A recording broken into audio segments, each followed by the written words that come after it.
का दर्शन दिए। ब्रह्मा जी से कहा गया कि तुम सृष्टि को आगे बढ़ाओ, तो ब्रह्मा जी भगवान शंकर के अर्धनारीश्वर स्वरूप को जान नहीं पाए थे। शंकर भगवान ने कहा था कि आधे पुरुष आधे स्त्री बनाना, 4 पुरुष बनाओ तो 4 स्त्री बनाओ, 5 पुरुष बनाओ तो 5 स्त्री बनाओ, 10 पुरुष बनाओ तो 10 स्त्री बनाओ।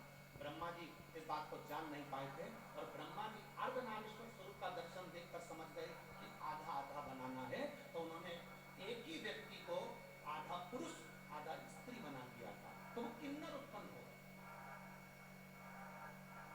और जब किन्नर उत्पन्न हुए, पूरी पृथ्वी पर किन्नर ही किन्नर दिखने लगे, तब भगवान नारायण भगवान शंकर जी के साथ आ रहे थे और नारायण ब्रह्मा जी की बनाई सृष्टि को देखकर हंस दिए और हंसते से ही बोले, गजब कर दिया ब्रह्मा जी, तुमने पूरी सृष्टि में किन्नर ही किन्नर कर दिया। जैसे ही भगवान नारायण हंसे, हंसते से ही भगवान शंकर को क्रोध आ गया कि सृष्टि ब्रह्मा जी ने बनाई है और आप उस पर हंस रहे। हे नारायण, भगवान विष्णु, तुम ब्रह्मा जी की बनाई हुई सृष्टि पर हंसे हो, इसलिए तुम्हें भी एक बार पृथ्वी पर जाकर किन्नर बनना पड़ेगा।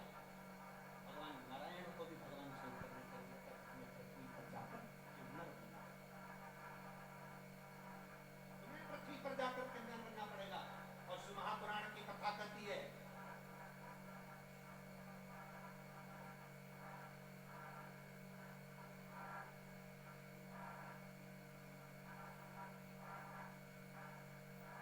शिव महापुराण का चरित्र कहता है, जिस समय पर पांडव और कौरवों का युद्ध हो रहा था, कौरव और पांडवों के युद्ध में ध्यान में आया, भगवान कृष्ण ने कहा कि अर्जुन, तुम्हारा एक पुत्र उलूपी का पुत्र था रावण, वन में रहता है, उसको भी युद्ध के लिए लेकर, अर्जुन उसको युद्ध के लिए लेकर आ गया।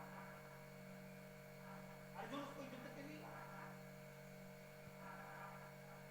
पर अर्जुन युद्ध के लिए लेकर आए और युद्ध के लेकर आने के लिए क्यों? क्योंकि कुरुक्षेत्र की भूमि चंडी की भूमि थी। इस कुरुक्षेत्र की भूमि पर सबसे पहले बलि चढ़ाना थी, और बलि किसकी चढ़ाना है? क्योंकि कुरुक्षेत्र की भूमि ने कह दिया था, चंडी ने कह दिया था, एक बलि कौरव की लूंगी, एक बलि पांडव की लूंगी। कौरवों में से तो 100 थे, उन्होंने कहा एक को देवी देंगे तो 99 बचेंगे, पर पांडव में तो 5 थे, अगर एक भी चले गया तो फिर 4 ही बचेंगे। भगवान कृष्ण ने कहा, अर्जुन तू तेरे बेटे को लेकर आ, रावण को लेकर आए, उलूपी के पुत्र को लेकर आए, रावण को लाकर खड़ा कर दिया। रावण को मालूम पड़ा कि मेरी बलि चढ़ना है। भगवान कृष्ण के पास रावण ने खबर कर दी कि द्वारकाधीश से कहना, द्वारकानाथ मैं अपनी बलि चढ़ाने को तैयार हूं, पर मैंने सुना है अगर कोई कुंवारी अवस्था में मर जाता है तो ना उसे नरक मिलता है ना उसको स्वर्ग मिलता है। अगर कोई कुंवारी अवस्था में मर गया, कोई कुंवारा मर गया, तो वो ना तो नरक जाता है ना स्वर्ग जाता है, वो आहूत माना जाता है। हमारे मारवाड़ियों में एक नाम चलता आहूत।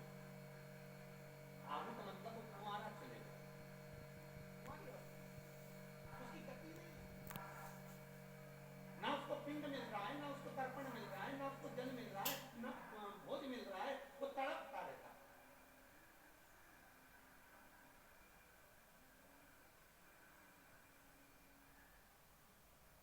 रावण ने कहा, अगर मैं कुंवारी अवस्था में मर गया तो मुझे गति नहीं होगी, मेरा एक निवेदन है, कल मेरी बलि चढ़ा देना, पर सबसे पहले मेरे ब्याह करा दो, शादी करा दो। को लगा आज रात में कांटी लड़की मिलेगी जिसने शादी कराई है, लड़की कहां से ढूंढी जाए जिससे विवाह कराया जाए।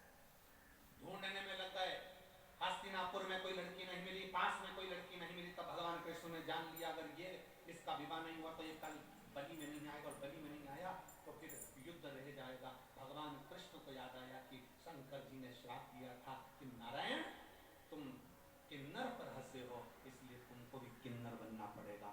आज भगवान कृष्ण किन्नर का रूप धारण कर लिया। भगवान कृष्ण ने किन्नर का रूप धारण करा, रावण के साथ विवाह करा। विवाह करने के बाद भगवान जब रावण के प्राण चले गए तो भगवान नेत्रों से नीर बहाते हैं। आज भी किन्नर गले में मंगलसूत्र पहनते हैं, आज भी किन्नर पांव में बिछुड़ी पहनते हैं, आज भी किन्नर हाथ में चूड़ा पहनते हैं, मांग में सिंदूर भरते हैं। कौन है उनका पति?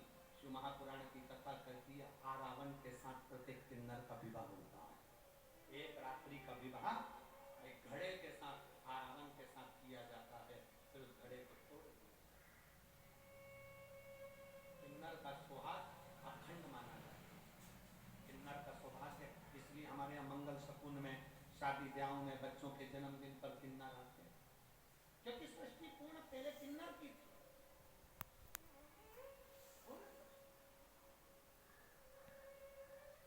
कौन देव होगा?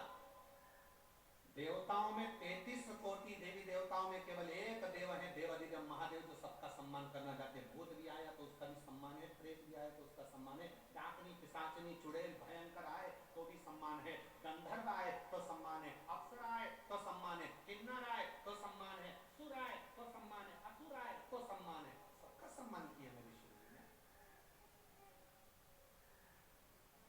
सबका आदर करा मेरे शंकर, और समदृष्टि का भाव रखा। समदृष्टि, समदृष्टि। आज हम आ रहे थे तो हमने देखा कि रास्ते में बहुत भीड़ थी, तो जो लोग ट्रैक्टर ट्राली से आ रहे थे या जो लोग लोडिंग गाड़ियों से आ रहे थे वो भी वहीं उतर रहे थे, और जो वीआईपी गाड़ी से आ रहे थे वो भी वहीं उतर रहे। मैं मेरठ के कलेक्टर महोदय को, SP, SSP, IG, commissioner, TI, SDM, DM, यहाँ के सारे पदाधिकारियों को लेकर पुलिस कर्मचारियों को, यहाँ के मीडिया को, सबको साधुवाद देता हूँ कि एक एक पुलिस वाले ने बिल्कुल समदृष्टि से यहाँ कार्य किए, उसके लिए साधु, उसके लिए साधु था। गरीब भी आ रहा था तो भी उन्होंने गाड़ी वहां खड़ी करवाई, और अमीर भी। हमने इस बात के लिए शिवम बेटे को, जो शिवम गाड़ी लेकर आ रहे थे गोयल, हमने उसको कहा बेटा शिवम से, पीछे करण बेटा था, मैं उनको भी कहा यहाँ समता का भाव ये देखने को मिला। इसलिए यहाँ की प्रशासन को, मैं मेरठ प्रशासन को बहुत बहुत साधुवाद देता हूँ। एक बार जोरदार ताली बजाकर उनको साधुवाद दीजिए इसके लिए, बहुत सारा। सब में समता का भाव। उन्होंने अगर ट्राली रोकी, ट्रैक्टर रोका, तो उन्होंने गाड़ी, 4 व्हीलर वीआईपी गाड़ी रोकी, उन्होंने कहा नहीं साहब अंदर नहीं जा सकती, भीड़ है, पब्लिक पैदल जा रही है, आप पैदल जाइए। लोग वहां से पैदल चल कर आए, पैदल चल, और खुशी हुई इस चीज से कि आपने ये नहीं कि कोई धनपति है या करोड़पति है या वैभवपति है या सत्तापति है, और होना चाहिए। आप वैभवपति सत्तापति देखोगे वो भी तो किसी का पति है। तो उन्होंने समता का भाव रखा, इसके लिए मेरा साधुवाद है सबसे, बहुत बहुत साधुवाद है यहाँ के प्रशासन को। बहुत सुंदर तरीके से ये लाखों की भीड़ को, अपार जन समुदाय को यहाँ के प्रशासन ने जो संभाला है, एक बार जोरदार ताली बजाकर बहुत बहुत साधुवाद। बहुत एक शिव तत्व की लहर का, भगवान शंकर की अभिनव भक्ति में समता का भाव होना चाहिए, क्योंकि मेरे शंकर शमशान में निवास करते हैं। मेरे शिव के पास में भेद नहीं है, अमीर भी जाएगा तो बांस पर, गरीब भी जाएगा तो बांस पर, अमीर भी जाएगा तो सफेद कपड़े में, गरीब भी जाएगा तो सफेद कपड़े में। जहां सबकी शान सम है उसी का नाम सम शान है, बराबर देखता, उसमें भेद नहीं।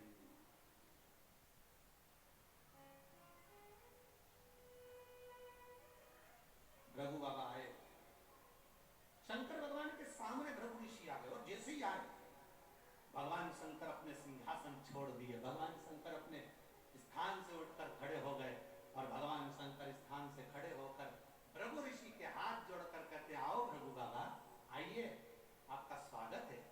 और जैसे ही भृगु ऋषि पास में आने लगे, शंकर भगवान दोनों हाथ फैलाकर भृगु ऋषि को गले लगाने लगे, भृगु ऋषि को गले।